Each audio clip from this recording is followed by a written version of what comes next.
Pinawalang sala ng Court of Appeals ang itinuturong utak ng pork barrel scam na si Janet Lim Napoles para sa kasong serious illegal detention.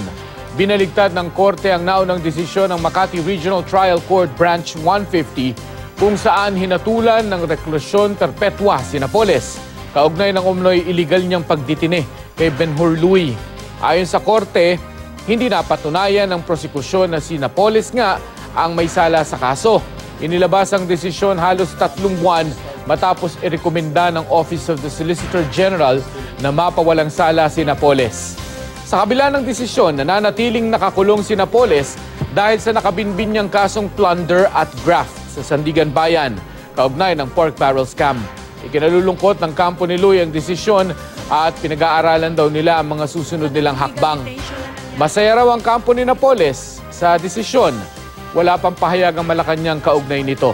Pero nauna nang sinabi ni Presidential Legal Counsel Salvador Panelo na walang kasunduan si Napoles sa administrasyon.